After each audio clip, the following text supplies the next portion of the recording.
So, hello everybody. I am here to inform you about the amendment in the RTP September 2025 exams CA Inter Advanced Accounts. So, without wasting further time, हम amendment पे चलते हैं. अच्छा, amendment में अगर आप RTP पे जाओगे तो आरटीपी के पेज नंबर 1 पे ही आप अगर देखोगे तो यहाँ पे आईसीएआई ने बहुत क्लैरिटी के साथ यहाँ पे अमेंडमेंट दिया हुआ है. It is for the chapter called as introduction to accounting standards. जिस चैप्टर में हम एप्लीकेबिलिटी ऑफ अकाउंटिंग स्टैंडर्ड्स वगैरह पढ़ते हैं उस चैप्टर में अमेंडमेंट आया है. छोटा सा अमेंडमेंट है. उससे रिलेटेड मैं यहाँ पे पूरा अमेंडमेंट कवर कर दूंगा इस वीडियो में. साथ ही साथ जो मैंने आपको मेरे क्रैश कोर्स के जो भी स्टूडेंट्स हैं या जो भी नाटा एकेडमी के स्टूडेंट्स हैं उन सभी स्टूडेंट्स को जो मैंने मेरा क्वेश्चन बैंक इस चैप्टर से रिलेटेड दिया उस उन क्वेश्चंस पे कहाँ कहाँ इस अमेंडमेंट का इम्पैक्ट आएगा उसे भी मैं इस वीडियो के दौरान डिस्कस कर दूंगा. तो stay tuned till the last moment. Okay, now sir क्या अमेंडमेंट है जरा ध्यान से देखते हैं. और ये देखिए, the council in its 433rd meeting held on 13th to 15th August 2024 उन्होंने क्या किया है, रिवाइज कर दिया है criteria for classification of non company entities. याद होगा चार्टर्ड्स, मैंने आपको बताया था कि अकाउंटिंग स्टैंडर्ड्स दो तरीके की एंटिटीज पे लगता है. एक तो कॉर्पोरेट एंटिटीज और दूसरी non corporate entities. Corporate entities के अंदर दो क्लासिफिकेशन हमने पढ़े थे, एसएमई मतलब small and medium size entities और अदर देन नॉन एसएमईज मतलब अदर देन एसएमईज. राइट, ये थे कॉर्पोरेट के अंदर. नॉन कॉर्पोरेट के अंदर हमने चार क्लासिफिकेशन पढ़े थे, level 1, level 2, level 3, level 4. Correct. Now यहां पर लेवल 1, लेवल 2, लेवल 3, लेवल 4 ये जो चार क्लासिफिकेशन थे नॉन कॉर्पोरेट एंटिटीज के लिए वो एलिमिनेट हो गए हैं. अब वो ड्रामा है ही नहीं. मैं आपको मेरे हैंड रिटन नोट्स जो मैंने आपको बैच के दौरान बनवाए थे उस पर भी लेके जाऊंगा, बट उससे पहले आप इस पहले अमेंडमेंट जो आईसीआई ने दिया उसको अपन पहले समझ लेते हैं. For applicability, so revised criteria for classification of non company entities for applicability of accounting standard issued by ICAI to non-company entities and recommended to revise the same. ये कब से इफेक्ट में आ गया? 1 अप्रैल 2024 से. किसके लिए है? Non corporate entities, non company entities के लिए. ठीक है, इन्होंने क्या कर दिया है चार्टर्स, अभी तक क्या होता था, नॉन कॉर्पोरेट एंटिटीज चार तरीके से क्लासिफाई होते थे, लेवल 1, लेवल 2, लेवल 3, लेवल 4. अब ये क्लासिफिकेशन हटा दिया और दो क्लासिफिकेशन कर दिए. एक तो MSME, micro small and medium size enterprises या एंटिटीज, एंड दूसरा क्लासिफिकेशन कर दिया लार्ज एंटिटीज. ओ, तो ये भी अगर आप नोटिस करोगे तो ये पहली अमेंडमेंट की पहली लाइन पे लिखा है, for the purpose of applicability of accounting standard. किसके बारे में बात हो रही है? नॉन कंपनी एंटिटीज के बारे में बात हो रही है. Non company entities are classified into two categories. How many categories? Two categories. Number 1 micro small and medium size, MSME, and दूसरा है लार्ज एंटिटीज. करेक्ट. नाउ दोनों को डिफाइन किया गया है. बोले सर देखो, micro small and medium size means entity means a non corporate entity या नॉन कंपनी एंटिटी जिसकी इक्विटी डेट सिक्योरिटीज ना तो लिस्टेड हो ना in the process of listing हो एनी रिकॉग्नाइज्ड स्टॉक एक्सचेंज या एनी स्टॉक एक्सचेंज वेदर इन और outside India. मतलब लिस्टेड हो ही नहीं, लिस्टेड हो ही नहीं एमएसएमई. और ये तो अगर मैं आपको एक ब्रॉड आइडिया दे दूं तो याद होगा ये अपनी अकाउंटिंग वाली जो applicability of as in India वाली जो यूनिट थी, इंट्रोडक्शन टू अकाउंटिंग स्टैंडर्ड, ये अपनी वही वाली हैंड रिटन नोट्स है. आप इसमें आओगे तो मैंने आपको जो हैशटैग नंबर 4 लिखाया था, देखो हैशटैग नंबर 2 में मैंने आपको क्या लिखाया था, entities are classified into two parts, corporate and non corporate. Amendment कहाँ आया? नॉन कॉर्पोरेट में अमेंडमेंट आया. ठीक है, कॉर्पोरेट एंटिटी अभी भी वही है, एसएमई, एसएमसी और नॉन एसएमसी. नॉन एसएमसी कौन? जो एसएमसी नहीं है. बोले सर एसएमसी कौन है? बोले यार ये 4-5 कंडीशंस है. करेक्ट. कॉर्पोरेट्स पे सारे एएस एप्लीकेबल होते हैं, बट अगर मैं बात करूं नॉन कॉर्पोरेट एंटिटीज पे तो यहां पे अमेंडमेंट आ गया है. पहले हम क्या करते थे, लेवल 1, लेवल 2, लेवल 3, लेवल 4, ये चारों हटा दो. जो अमेंडमेंट के बाद स्थिति हो गई वो ऐसी हो गई कि नॉन कॉर्पोरेट एंटिटीज दो तरीके से, micro small and medium sized entities MSMEs और दूसरा है लार्ज एंटिटीज। बोले सर लार्ज एंटिटीज कौन सी होती है? बोले sir which is not a micro small medium size entities, मतलब जो एमएसएमई नहीं है। तो बोले एमएसएमई क्या है? बोले सर जिसकी डेट इक्विटी, जो सिक्योरिटीज हैं इन द डेट और in equity not listed nor in the process of listing. ठीक है, पहला रूल। ठीक है, दूसरा रूल क्या था? बोले sir which is not a bank, financial institution और इंश्योरेंस कंपनी। याद रखना, ना तो वो कोई बैंक हो, ना तो वो foreign institution, sorry financial institution हो, या ना तो कोई वो इंश्योरेंस कंपनी हो। सर ये कहीं तो देखेला है। यस, देखेला है आपने। कहां पर सर? इधर एसएमसी में। एसएमसी में था डेट इक्विटी सिक्योरिटीज, ना तो कोई कहीं पे लिस्टेड हो, ना in the process of listing हो। लेकिन यहाँ पे था बैंक हो सकता है, फाइनेंशियल इंस्टीट्यूशन हो सकता है, या फिर इंश्योरेंस कंपनी हो सकती है। कोई भी ऐसी कंपनी हो सकती है जो एसएमसी है। वो बैंक भी हो सकती है, फाइनेंशियल इंस्टीट्यूशन भी हो सकती है, insurance company. But non corporate के केस में क्या, ना तो वो बैंक हो, ना एफआई हो, ना इंश्योरेंस कंपनी। अदरवाइज अगर वो बैंकिंग कंपनी है फिर तो वो कंपनी हो गई ना। That will fall in the corporate. Correct, okay. अगली कंडीशन है, अगली कंडीशन उन्होंने क्या दी? बोले सर देखो, not a bank, financial institution और इंश्योरेंस कंपनी, ऐसा नॉन कॉर्पोरेट एंटिटी या नॉन कॉर्पोरेट एंटिटी जिसका जिसका टर्नओवर एक्सक्लूडिंग अदर इनकम, मतलब याद है अपना टर्नओवर क्या होता है? स्टेटमेंट ऑफ पीओरएल या प्रॉफिट एंड लॉस में रेवेन्यू फ्रॉम ऑपरेशंस की बात हो रही है, सिर्फ revenue from operation, other income यहाँ पे कंसिडर नहीं होगी। तो यहाँ पे रेवेन्यू फ्रॉम ऑपरेशंस के बारे में क्या बोला है? Does not exceed 250 crore rupees in the immediate preceding accounting year. Accounting year, financial year नहीं होगा क्योंकि ये कंपनी नहीं है। करेक्ट। तो turnover that is revenue from operation does not exceed और इक्वल टू 250 करोड़। बोरोइंग के लिए भी बोला है 50 करोड़ से ज्यादा नहीं होना चाहिए। देखो अगला रूल मैं दिखा भी देता हूं, which does not have borrowing in excess of 50 crore rupees at any time during the immediate preceding accounting year and which is not a holding और subsidiary of entity which is not a micro small and medium size entity. साथ ही साथ, sorry,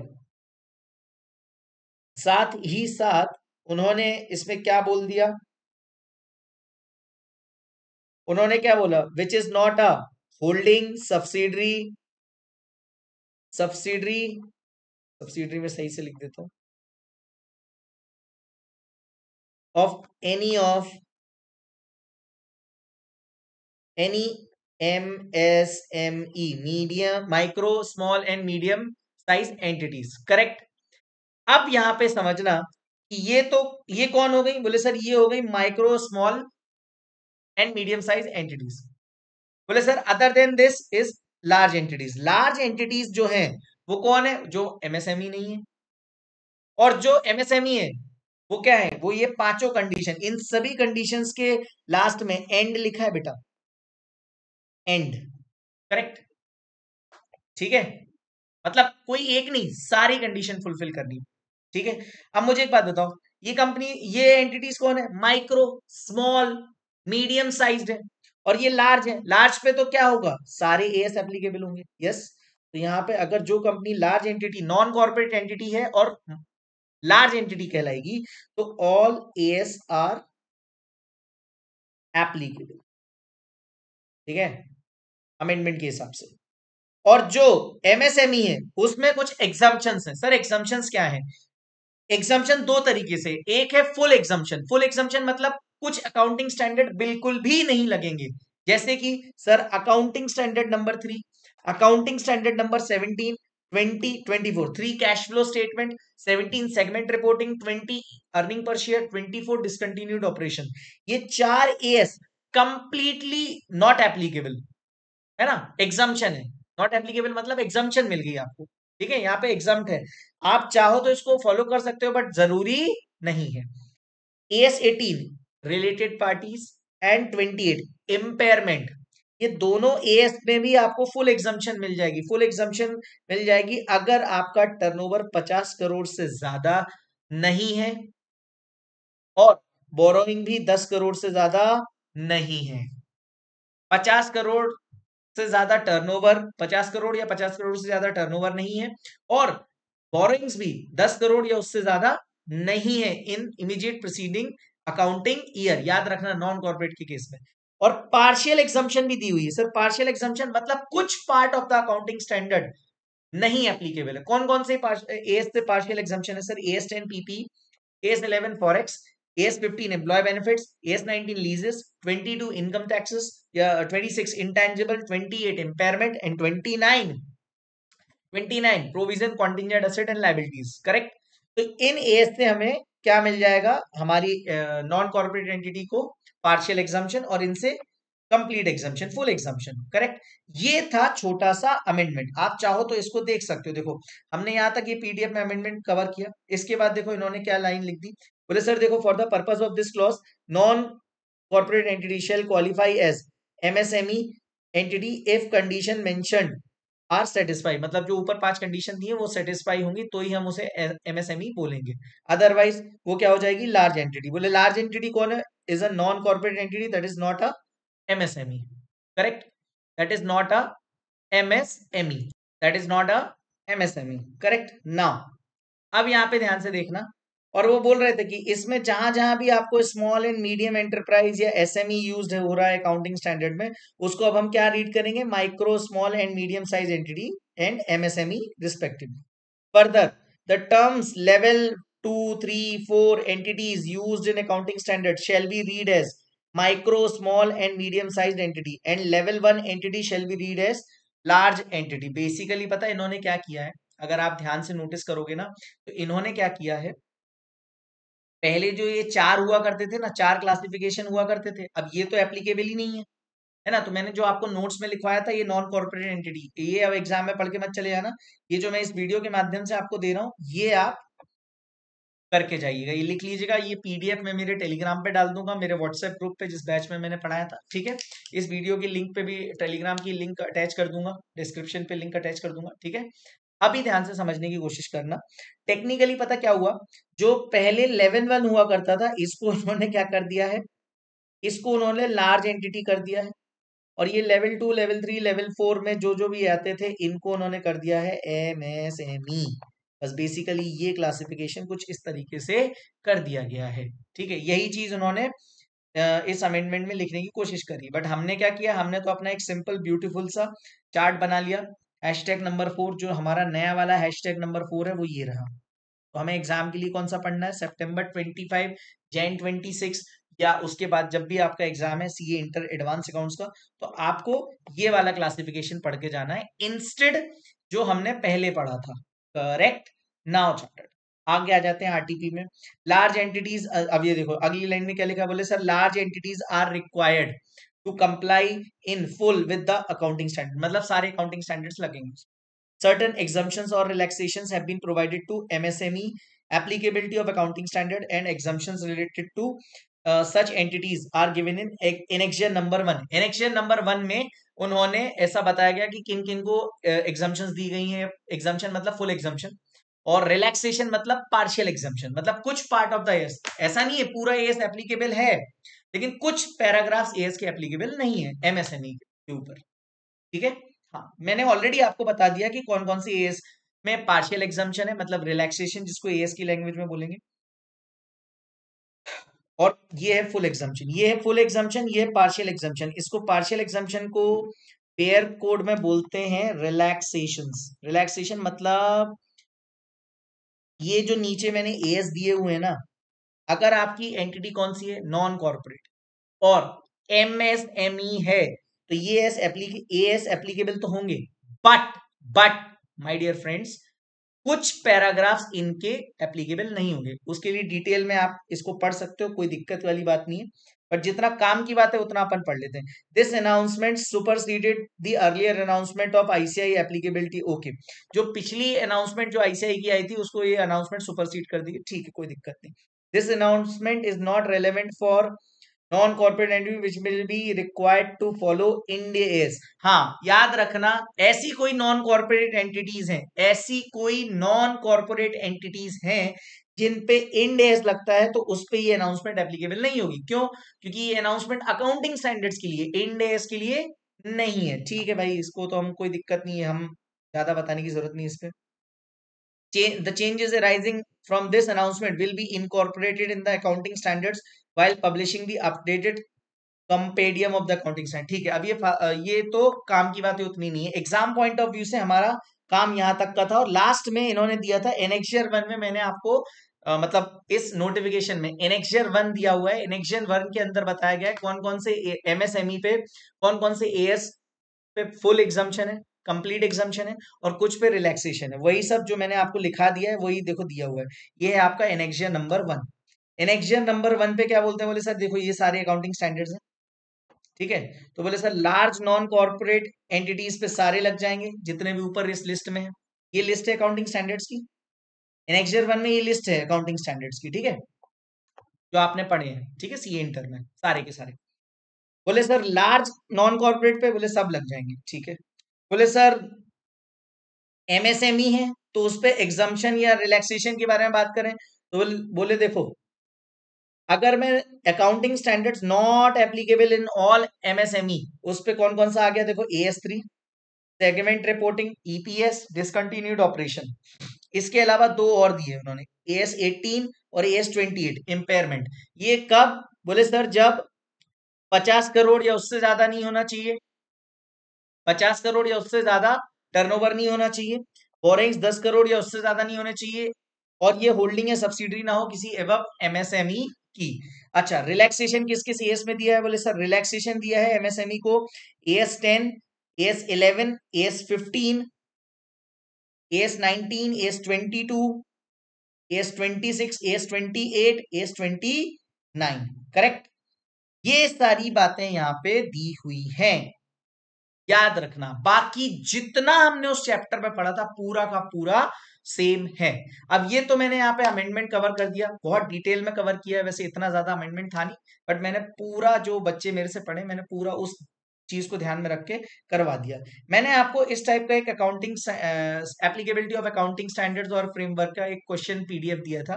तो इसमें कौन कौन से questions पे इस अमेंडमेंट का इम्पैक्ट पड़ेगा उस पर अपन बात कर लेते। तो क्वेश्चन 1 पे तो कोई दिक्कत नहीं, क्वेश्चन 2 डिलीट कर दीजिएगा बेटा, क्योंकि क्वेश्चन 2 में क्वेश्चन क्या था, list the criteria to be applied for rating a non corporate entity as level 2 entity for the purpose of compliance. अब लेवल 2 बचा ही नहीं, तो ये क्वेश्चन भी इररिलेवेंट हो गया।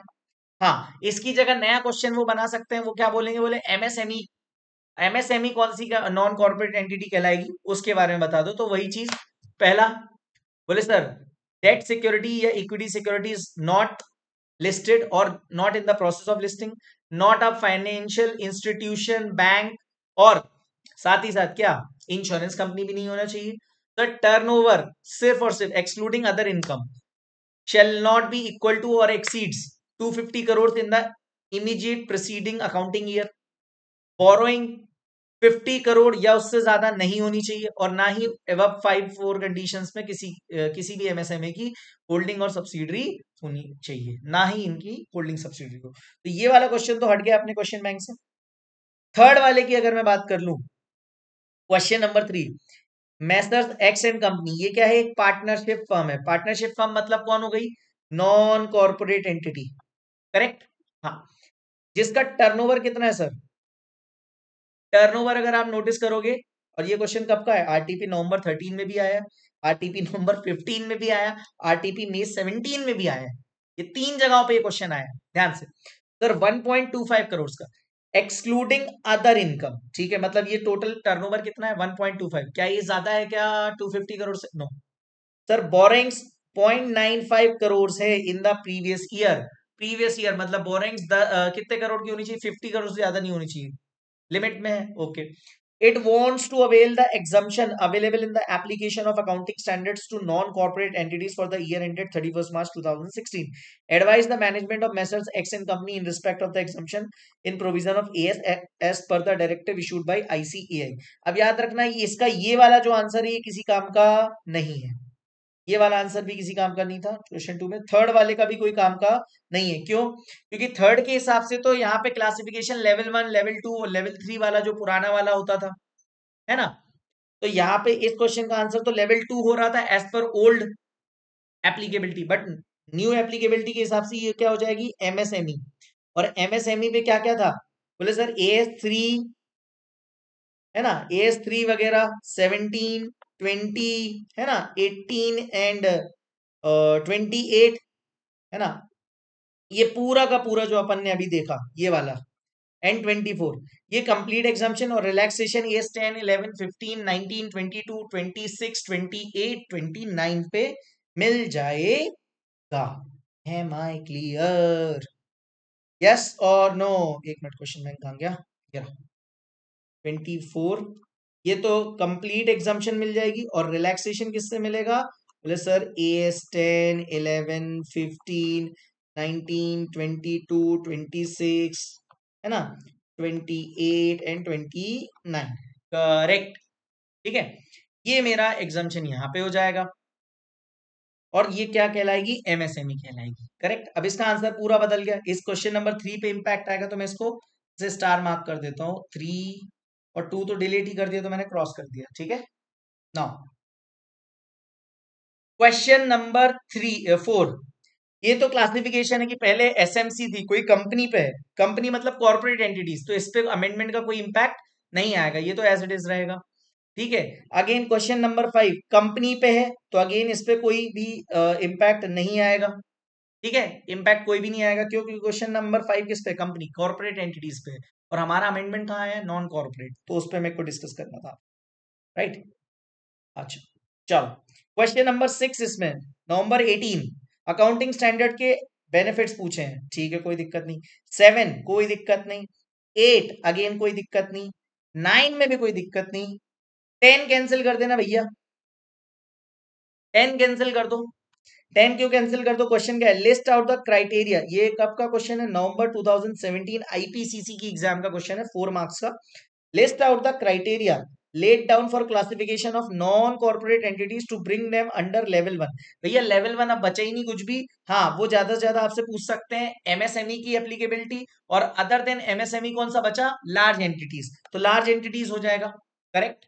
हाँ, लार्ज एंटिटीज आज की डेट में कौन है? पहले के जमाने में जो लेवल 1 था, आज की डेट में लार्ज एंटिटीज है। और लेवल 1 की तो पहले डेफिनेशन हुआ करती थी, बट लार्ज एंटिटीज की कोई डेफिनेशन है क्या? बोले नहीं। Large entities are those entities which are not non corporate entities and are not MSME, micro small and medium size entities. Correct. तो ये क्वेश्चन नंबर 10 भी हमारे किसी काम का नहीं है।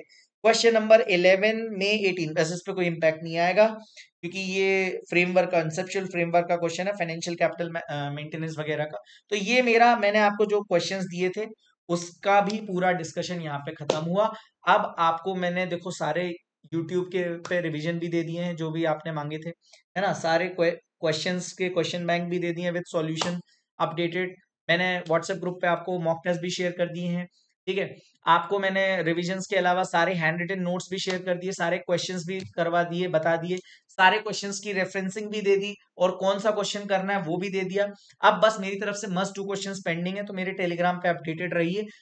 एग्जाम के 4 दिन पहले मैं आपको बता दूंगा कि what are the must do questions for paper number 1, that is advance accounts. Okay, तब तक के लिए all the best, keep studying and stay tuned. Bye bye, take care.